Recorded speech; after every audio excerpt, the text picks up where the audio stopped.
C'est assez contre-intuitif, mais un leader, ça va laisser le monde autour d'eux autres échouer. Être entrepreneur, c'est être payé pour aimer sa vie. Donc, un leader, c'est pas nécessairement quelqu'un qui va forcer le monde à réussir. C'est pas nécessairement quelqu'un non plus qui va forcer le monde à échouer. C'est quelqu'un qui va laisser la place au monde de faire ce qu'ils ont à faire pour grandir. Et des fois, ça veut dire d'échouer. Des fois, pour apprendre, il faut échouer. Je sais que c'est assez contre-intuitif, spécialement dans le monde des affaires, dans le monde, pas nécessairement des affaires. Comme entrepreneur, tu sais qu'il faut échouer, mais que tu veux pas nécessairement échouer. Mais dans le monde du travail, dans le marché du travail, on pense tout le temps à réussir, mais jamais à échouer. Mais comme leader, faut que tu sois prêt à ce que quelqu'un de ton équipe prenne des actions et que ça marche pas. Parce que c'est la vie. Des fois, on fait des choses puis ça marche pas. C'est sûr, si le monde que tu diriges font pas exprès pour échouer, c'est une autre chose.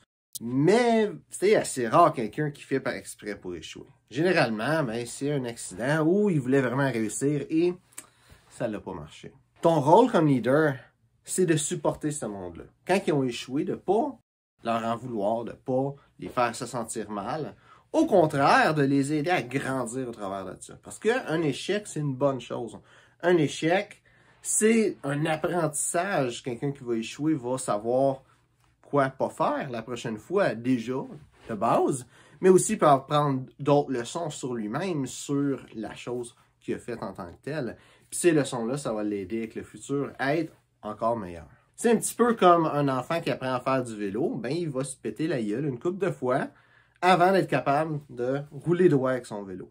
C'est la même chose avec ton équipe. Quand ils font quelque chose, des fois, il faut qu'ils échouent pour que ça marche. Puis on voit ça beaucoup dans la vente. C'est pas toutes les fois que quelqu'un va faire un appel de vente qu'il va faire une vente. C'est pas toutes les fois que quelqu'un va rentrer dans un magasin et acheter un paquet d'argent ou même juste acheter tout court. Ces échecs-là, c'est important pour apprendre. Ces échecs-là, ça fait partie de la vie. Puis même dans d'autres domaines, il y a aussi d'autres échecs qui peuvent arriver. Des erreurs qui peuvent arriver. Puis il faut pas en vouloir au monde. Il faut être là pour les supporter. Comme leader, c'est ta job numéro 1. D'aimer ton monde, de les supporter, les aider à grandir. Puis si tu fais ça, ton monde va être loyal, ils vont être contents, ils vont grandir, ils vont devenir encore meilleurs qu'ils sont. Et au final, ils vont donner des résultats encore meilleurs que ce qu'ils auraient pu te donner avant.